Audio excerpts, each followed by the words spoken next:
Sir Balu sir. ನಮಸ್ತೆ, ಬನ್ನಿ sir.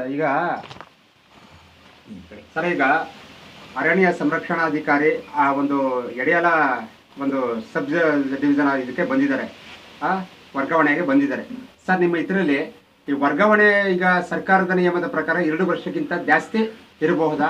ಸಂಬಂಧಪಟ್ಟಂತೆ ಏನು ಹೇಳ್ತೀರಿ ಬಾಲು ಸರ್? ಇಲ್ಲ, ನಮ್ಮ ಫಾರೆಸ್ಟ್ ಆಕ್ಟ್ ಪ್ರಕಾರ ಯಾವುದೇ ವ್ಯಕ್ತಿ ಒಂದು RF ಆಗಲಿ ACF ಆಗಲಿ 2 ವರ್ಷದ ಮೇಲೆ ಇರೋಂಗಿಲ್ಲ. 2 ವರ್ಷ ಕರ್ತವ್ಯ ನಿರ್ವಹಿಸಬೇಕು, ಮತ್ತು ಅವ್ರಿಗೆ ವರ್ಗಾವಣೆ ಅನ್ನೋದು ಸರ್ಕಾರದ ಆದೇಶ ಇದೆ. ಏನಪ್ಪ ಅಂದರೆ ಇಲ್ಲಿ ಏನು ನಡೀತಿದೆ ಅಂತಂದರೆ ದುಡ್ಡು ಕಾಸು ಎಲ್ಲ ಕೊಡ್ತಾರೆ, ಭ್ರಷ್ಟಾಚಾರ ಮಾಡಿರೋ ದುಡ್ಡೆಲ್ಲ ಇಟ್ಕೋತಾರೆ. ಇದು ಸಚಿವರಿಗೆ, ಅರಣ್ಯ ಸಚಿವರಿಗೆ ಆಗಲಿ ಸಿದ್ದರಾಮಯ್ಯನವ್ರಿಗೆ ಆಗಲಿ ಮಾನ್ಯ ಮುಖ್ಯಮಂತ್ರಿಗಳಿಗೆ ಗೊತ್ತಾಗಲ್ಲ. ಅವ್ರು ಏನು ಮಾಡ್ತಾರೆ, ಯಾರೋ ಹೊಸಬ್ರು ಬಂದವ್ರೆ ಅಂತ ಮಾಡಿಬಿಡ್ತಾರೆ. ಈಗೇನು ಅಂದರೆ ಅಧಿವೇಶನ ನಡೀತಿರೋದ್ರಿಂದ ಅಧಿಕಾರಿಗಳು ಇದನ್ನು ಮಾಡಿರ್ತಾರೆ. ಇದು ಸಚಿವರು ಗಮನಕ್ಕೆ ಬಂದಿರಲ್ಲ. ಈ ಅಧಿವೇಶನ ಮುಗಿದ ಮೇಲೆ ಅದನ್ನು ಈಗ ಮತ್ತೆ ನಾವು ಹೋಗ್ಬಿಟ್ಟು ಅದನ್ನು ಕಂಪ್ಲೇಂಟ್ ಮಾಡ್ತೀವಿ. 12 ವರ್ಷ ಇದ್ದರು ಪರಮೇಶ್ವರ್ ಅವರು, ಪರಮೇಶ್ವರ್ ಅವರು ವಲಯಾಧಿಕಾರಿಯಾಗಿ 3 ಕಡೆ ಇದ್ದರು, ACF ಆಗಿ 3 ಕಡೆ ಇದ್ದರು. ಈಗ ಮತ್ತೆ 12 ವರ್ಷ ಆಗಿದೆ ಅಂತಂತ ಚುನಾವಣಾಧಿಕಾರಿಗೆ ಕಂಪ್ಲೇಂಟ್ ಮಾಡಿ ಚುನಾವಣಾಧಿಕಾರಿಗಳು ಅವ್ರಿಗೆ ಹಾಸನಕ್ಕೆ ಹಾಕಿದ್ರು. ಹಾಸನದಿಂದ ಮತ್ತೆ ಈಗ ಯಡಿಯಾಲಕ್ಕೆ ಬಂದಿದ್ದಾರೆ. ಆಮೇಲೆ ಬಂಡೀಪುರ ಉಪವಿಭಾಗನೂ ಅವ್ರ ಕಂಟ್ರೋಲ್ಗೆ ಕೊಟ್ಟವ್ರೆ, ಚಾರ್ಜ್ ತಗೊಂಡವ್ರೆ ಅಂತ ನಮ್ಮ ಸುದ್ದಿ ಈಗ ಗೊತ್ತಾಗಿದೆ.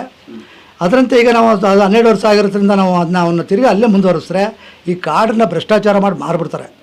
ಅದರಿಂದ ನಾವು ಮುಂದಿನ ಹೋರಾಟನ ಇಟ್ಕೊತೀವಿ. ಮಾನ್ಯ ಮುಖ್ಯಮಂತ್ರಿಗಳು, ಅರಣ್ಯ ಸಚಿವರನ್ನ ಬೆಂಗಳೂರಿಗೆ ಹೋಗಿ ಬುಧವಾರ ಮಂಗಳವಾರದಲ್ಲಿ ಹೋಗ್ತಾ ಇದ್ದೀವಿ. ಆ ಸಂಘದಿಂದ ಮನವಿ ಸಲ್ಲಿಸ್ತೀವಿ. ಈ ಥರ ಆಗಿದೆ ಅಂತ ಅವ್ರ ಗಮನಕ್ಕೆ ಗೊತ್ತಿರಲ್ಲ. ಅದನ್ನು ಗಮನಕ್ಕೆ ತಂದು ಇನ್ನು ಮುಂದಿನ ಅವರು ಕ್ರಮ ತಗೊಳ್ಳದೆ ಹೋದರೆ ನಾವು ಬಂಡೀಪುರ ನ್ಯಾಷನಲ್ ಪಾರ್ಕ್ ದ್ವಾರದ ಮುಂದೆ ಪ್ರತಿಭಟನೆನ ಹಮ್ಮಿಕೊತೀವಿ.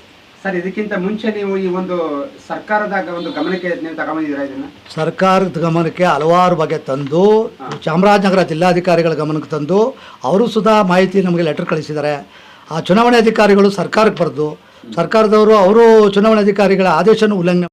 ಸರ್, ಈಗ ಗಡಿನಾಡು ವನ್ಯಜೀವಿ ಪರಿಸರ ಸಂರಕ್ಷಣಾ ಸಂಘದ ಅಧ್ಯಕ್ಷರಾಗಿ ನೀವು ಈ ಒಂದು ಈಗ ಹೇಳಿದ್ರಲ್ಲ, ಈಗ ಸರ್ಕಾರದ ನಿಯಮದ ಪ್ರಕಾರ 2 ವರ್ಷಕ್ಕಿಂತ ಮೇಲ್ಪಟ್ಟು ಇರಂಗಿಲ್ಲ ಅಂತ ಹೇಳ್ರಿ. ಹೌದು. ಬೈ ಚಾನ್ಸ್ ಏನಾದರೂ 2 ವರ್ಷಕ್ಕಿಂತ ಮೇಲ್ಪಟ್ಟು ಕೊಟ್ರೆ ಅದು ಅಕ್ರಮವಾಗಿ ಹಣವನ್ನ ಲೂಟಿ ಹೊಡಿತಕ್ಕಂಥ ಒಂದು ಪ್ರಕ್ರಿಯೆ ಅಂತ ಹೇಳ್ರಿ. ಈ ಸಂಬಂಧಪಟ್ಟಂತೆ ಈಗ ಮಾನ್ಯ ಅರಣ್ಯ ಸಚಿವರಾಗಿದ್ದ ಈಶ್ವರ್ ಖಂಡ್ರೆ ಅವರಿಗೆ ಏನಾದ್ರು ಒಂದು ಮನವಿ ಏನಾದ್ರು ಸಲ್ಲಿಸಿದ್ರೆ, ಅಥವಾ ಸಿದ್ದರಾಮಯ್ಯ ಅವ್ರಿಗೆ ಏನಾದ್ರು ಮಾನ್ಯ ಮುಖ್ಯಮಂತ್ರಿಗಳಿಗೆ ಅರಣ್ಯ ಸಚಿವರಿಗೆ ಕಳಿಸಿದ್ದವು. ನಾವು ಅರಣ್ಯ ಮಂತ್ರಿಗಳಿಗೆ ಕಳಿಸಿದ್ದೋ. ಅರಣ್ಯ ಮಿನಿಸ್ಟರ್ಗೆ ಸಚಿವರು ಈಗ ಅಧಿವೇಶನ ನಡೆದಿಂದ ಅವ್ರಿಗೆಲ್ಲ ಅವ್ರ ಗಮನಕ್ಕೆ ಬಂದಿಲ್ಲ ನನಗಿದೆ. ಮಾನ್ಯ ಮುಖ್ಯಮಂತ್ರಿಗಳಿಗೂ ಸಲ್ಲಿಸ್ತೀವಿ, ನಮ್ಮ ಅರಣ್ಯ ಇಲಾಖೆಯ ಹಿರಿಯ ಅಧಿಕಾರಿಗಳಿಗೂ ಸಲ್ಲಿಸ್ತೀವಿ. ಬುಧವಾರ ಎಲ್ಲ ಹೋಗ್ತಾ ಇದ್ದೀವಿ. ಹೋಗಿ ಅಲ್ಲಿ ಕಂಪ್ಲೇಂಟ್ ಮಾಡಿ ನಮ್ಮ ಅರಣ್ಯ ಇಲಾಖೆಯ ಹಿರಿಯ ಅಧಿಕಾರಿಗಳು ಹಾಗೂ ಮುಖ್ಯಮಂತ್ರಿಗಳಿಗೆ ಈ ದೂರನ್ನು ಸಲ್ಲಿಸಿ ಉತ್ತಮವಾಗಿ ಕರ್ತವ್ಯ ನಿರ್ವಹಿಸುವಂಥವ್ರನ್ನ ಹಾಕಬೇಕು.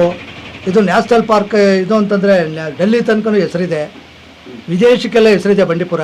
ಇಂಥ ಭ್ರಷ್ಟ ಅಧಿಕಾರಿಗಳು ಹಾಕ್ಬಿಟ್ಟು ಇದು ಕಾಡನ್ನ ನಾಶ ಮಾಡೋದು ಬೇಕಾಗಿಲ್ಲ ಅಂತ ಸಂಘ ಒತ್ತಾಯ ಮಾಡಿ ಮಾನ್ಯ ಮುಖ್ಯಮಂತ್ರಿಗಳಿಗೆ ಸಲ್ಲಿಸಿ, ಆಗೂ ಅವ್ರು ಇದು ಮಾಡಿದ್ರೆ ನಾವು ಕೋರ್ಟ್ ಮೊರೆ ಹೋಗ್ತೀವಿ. ಸರ್, ಈಗ ನೀವು ನಿಮ್ಮ ಎಲ್ಲ ಸಂಘಟನದ ಎಲ್ಲ ಸದಸ್ಯರು ಸೇರಿ ಈ ಒಂದು ಲಾಸ್ಟ್ಗೆ ಅಂತಿಮ ಒಂದು ಹೋರಾಟವನ್ನ ನೀವು ಮಾಡ್ತೀರಾ?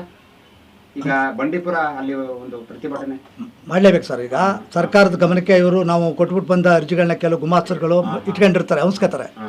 ಆ ಸರ್ಕಾರ ಅವ್ರ ಮನವಿ ಕೊಟ್ಬಿಟ್ಟು ಬಂದು, ಇಲ್ಲಪ್ಪ ಅವ್ರು ನಾನು ಚೇಂಜ್ ಮಾಡ್ತೀವಿ ಅಂತ ದೂರು ಕೊಟ್ಟಿರ್ತ ಮೇಲೆ ಚೇಂಜ್ ಮಾಡಿದ್ರೆ ಮಾನ್ಯ ಮುಖ್ಯಮಂತ್ರಿಗಳು, ಅರಣ್ಯ ಸಚಿವರು ನಮ್ಮ ಸಂತೋಷ, ಹಾಗೂ ನಮ್ಮ ಅರಣ್ಯ ಹಿರಿಯ ಅಧಿಕಾರಿಗಳು ಅವ್ರನ್ನ ಎತ್ತಾಕಿದ್ರೆ ನಮಗೇನೂ ಇದಿಲ್ಲ.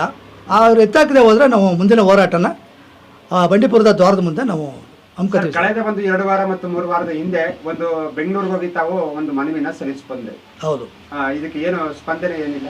ಈಗ ಅವ್ರು ಏನಿಲ್ಲ. ಈಗ ಅವರು ತಿರ್ಗಾ ಮತ್ತೆ ಅವ್ರು ಇಲ್ಲಿಗೆ ಹಾಕ್ಬೇಕಾದ್ರೆ ಅವ್ರು ಹಣ ಕೊಟ್ಟಿರ್ತಾರೆ, ಹಾಕಿರ್ತಾರೆ. ಇದು ಅವ್ರು ಎಲ್ಲೆಷ್ಟು ಸರ್ವಿಸ್ ಮಾಡಿರ್ತಾರಲ್ಲಿ ಕಲ್ಪ ಕಾಮಗಾರಿಕೆಗಳು ಈ ಎಲ್ಲ ಮಾಡಿ, ಆಮೇಲೆ ಈಗ ಮಾಮೂಲಿ ರಿಸಾರ್ಟ್ ಮಾಡೋಕ್ಕೆ NSC ಕೊಡೋದು, ಅದರಲ್ಲಿ ದುಡ್ಡು ಮಾಡಿರೋದು, ಲಾಡ್ಜ್ಗಳು ದುಡ್ಡು ಮಾಡಿರೋದು, ಇವೆಲ್ಲ ಭ್ರಷ್ಟಾಚಾರದ ಹಣನ ಇವರು ಕೂಡಿಟ್ಕೊಂಡು ಇಂಥ ಟ್ರಾನ್ಸ್ಪೋರ್ಟ್ ಸಮಯಕ್ಕೆ ಸಿಲ್ತಾರೆ. ಇವರಂತ ಇನ್ನು ಯಾರು ACP ಇಲ್ವೇ, ಉಪಾರಣ್ಯ ಸಂರಕ್ಷಣಾಧಿಕಾರಿ ಇಲ್ವೇ, ವಲಯಾಧಿಕಾರಿಗಳಿಲ್ವೇ? ಇವರೇನು 12 ವರ್ಷದಿಂದ ಇವರೇ ಏನು ಕಿತ್ತು ಹಣ ಕೊಟ್ಟಿದ್ರಲ್ಲಿ ಬಂಡೀಪುರದಲ್ಲಿ? ಏನು ಮಾಡಿಲ್ಲ, ಹಣ ಮಾಡಿದ್ದಾರೆ. ಅದರಿಂದ ನಾವು ನಿಷ್ಠಾವಂತ ಅಧಿಕಾರಿಗಳಾಗಬೇಕು. ಅಲ್ಲಿ ತನಕ ನಮ್ಮ ಹೋರಾಟನ ಹಮ್ಮಿಕೊತೀವಿ ಸರ್. ಮುಂದೆ ನಿಮ್ಮ ಹೋರಾಟ ನಿರಂತರವಾಗಿ ಹೋರಾಟ ಸರ್. ನಮ್ಮದು ಕಾಡಿಗಾಗಿ ನಮ್ಮ ಜೀವ ಕೊಟ್ಟರು ಸರಿ. ನಾವು ನೋಡಿ, ನಮ್ಮ ಮೇಲಿರತಕ್ಕಂಥ ನಮ್ಮ ಭಾವಪುಟದಲ್ಲಿ ನಮ್ಮ ಕಾಡಿಗಾಗಿ ಜೀವ ಕೊಟ್ಟ ವೀರಪ್ಪನ ಶ್ರೀನಿವಾಸರವರು ಅವ್ರ ನಮ್ಮ ಇವ್ರನ್ನೆಲ್ಲ ಹಾಕಿ, ನಮ್ಮ ಇವರು ಪೊಲೀಸ್ ಇಲಾಖೆಯ ಅಧಿಕಾರಿಗಳನ್ನೂ ಸಹ ಹಾಕಿದ್ದೀವಿ. ಅವರೆಲ್ಲ ದಕ್ಷ ಅಧಿಕಾರಿಗಳು, ಕಾಡ್ಗಾಗಿ ಜೀವ ಕೊಟ್ಟರು, ನ್ಯಾಯಕ್ಕಾಗಿ ಜೀವ ಕೊಟ್ಟಿರೋರು ಅವರು. ಅಂಥವ್ರನ್ನ ನಾವು ಹೆಸರು ಹಾಕೊಂಡು ಉಳಿಸ್ಕೊಂಡು ನಮ್ಮ ಇದರಲ್ಲಿ, ನಮ್ಮ ಮುಖಪಟದಲ್ಲಿ, ನಮ್ಮ ಸಂಘದ ಇದರಲ್ಲಿ ಹಾಕೊಂಡು ನಾವು ಹೋಗ್ತಾ ಇರೋದು. ಅವ್ರ ದಾರಿಯಲ್ಲಿ ನಡೀತೀವಿ ನಾವು. ಈಗ ದಾಖಲಾತಿಗಳು ಏನೇನಿದೆ ಸರ್? ಮಾಮೂಲಿ ಚುನಾವಣೆ ಅಧಿಕಾರಿಗಳು ನೋಡಿ, ಚುನಾವಣಾ ಅಧಿಕಾರಿಗಳು ನಮ್ಮ ಸರ್ಕಾರದ ಗಮನಕ್ಕೆ ತಂದಿದ್ದಾರೆ. ಸರ್ಕಾರದ ಗಮನಕ್ಕೆ ತಂದು ಕೆ ಪರಮೇಶ್ವರ್ ಅವ್ರನ್ನ ಹಾಸನಕ್ಕೆ ವರ್ಗಾವಣೆ ಮಾಡಿದ್ದು ಮತ್ತೆ ಇಲ್ಲಿಗೆ ಬಂದವ್ರೆ ಅಂತ ನೀವು ಹೇಳ್ತಾ ಇದ್ದೀರಿ. ನೀವು ಹೇಳ್ತಾ ಇದ್ದೀರಿ, ಅದರಂತೆ ನಾವು ಬಂದು ತಿರ್ಗಿ ಈಗ ಮುಂದಿನ ಕ್ರಮನ ನೀವು ತಗೋಬೇಕು ಅಂತ ನಾವು ಹೇಳ್ತಾ ಇದ್ದೀವಿ ಸರ್. ಕುಮಾರ್ ಅವರು ವನಪಾಲಕರಾಗಿ ಚಾಮರಾಜನಗರಕ್ಕೆ ಬಂದಿದ್ದರು. ಈಗ ಬಂದು ಮತ್ತೆ ಗುಂಡ್ಲುಪೇಟೆ ವ್ಯಾಪ್ತಿಗೆ ಬರುವ ಬಂಡೀಪುರ ಹುಲಿ ಯೋಜನೆ ವ್ಯಾಪ್ತಿಯಲ್ಲಿ RFO ಆಗಿ ಬಂದರು.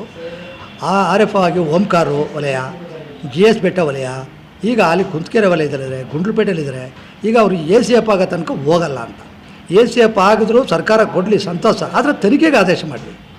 ಅವ್ರನ್ನ ಎಲ್ಲಿ ಕಾಡು ಗೀಡು ಇಲ್ವೋ ಆ ಉತ್ತರ ಕರ್ನಾಟಕ ಚರ್ಕ್ ಹಾಕಲಿ, ವನ್ಯಜೀವಿ ಇದಕ್ಕೆ ಮತ್ತು ಸೋಷಿಯಲ್ ಫಾರೆಸ್ಟ್ಗೆ ಹಾಕಿದ್ರೆ ಅವ್ರ ಕರ್ತವ್ಯನ ತೋರಿಸ್ಕೊಡ್ಲಿ. ಇವರಿಬ್ಬರು ಅಷ್ಟೇ, ACF ಯಾರು ನಮ್ಮ ಪರಮೇಶ್ವರ್ ಅವರು ವಲಯಾಧಿಕಾರಿಗಳು, ಇವರಿಬ್ಬರು ಸಹ ದುಡ್ಡು ಕೊಡೋದು ಈ ಕಡೆ ಬರೋದು, ದುಡ್ಡು ಕೊಡೋದು ಈ ಕಡೆ ಬರೋದು, ಈ ಥರ ಮಾಡ್ತಾಯಿದ್ದಾರೆ. ಇದನ್ನು ಚಾಮರಾಜನಗರ ಜಿಲ್ಲೆ ಕಾನೂನು ಇಲ್ಲದ ಇದಕ್ಕೆ ಜಿಲ್ಲೆ ಆಗ್ಬಿಟ್ಟಿದೆ, ಏನೋ ಗೊತ್ತಿಲ್ಲ. ಆದ್ದರಿಂದ ಮುಖ್ಯಮಂತ್ರಿಗಳು ಪರಿಶೀಲಿಸಿ ಕಾನೂನು ಇದನ್ನು ರೀತಿಯಿಂದ ಇವ್ರನ್ನ ವರ್ಗಾವಣೆ ಮಾಡಿ ಉತ್ತರ ಕರ್ನಾಟಕ ಸೈಡ್ಗೆ ಹಾಕಬೇಕು ಅಂತ ಈ ಸಂಘದಿಂದ ಒತ್ತಾಯ ಮಾಡ್ತಾಯಿದ್ದೀವಿ. ತುಂಬ ಧನ್ಯವಾದಗಳು ಬಾಲು ಸರ್. ಹೇಳ್ದಂಗೆ ಈಗ ಯಾವುದೇ ಒಂದು ಸರ್ಕಾರದ ಅಧಿಕಾರಿ ಆಗಲಿ ಈ ಒಂದು ಫಾರೆಸ್ಟ್ ಡಿಪಾರ್ಟ್ಮೆಂಟ್ಗೆ ಸಂಬಂಧಪಟ್ಟಂತೆ 2 ವರ್ಷಗಳ ಮೇಲೆ ಅಧಿಕಾರಾವಧಿ ಇರಬಾರ್ದು, ಅವರ ಮತ್ತೊಂದು ಕಡೆ ಟ್ರಾನ್ಸ್ಫರ್ ಮಾಡಬೇಕು ಅಂತ ಹೇಳಿದ್ರಿ. ಹಾಗಾಗಿ 12 ವರ್ಷಗಳ ಕಾಲ ಸತತವಾಗಿ ಇರೋದ್ರಿಂದ ತಾವು ಇದಕ್ಕೆ ಸಂಬಂಧಪಟ್ಟಂತೆ ಒತ್ತಾಯ ಮಾಡ್ತಾ ಇದ್ದೀರಿ.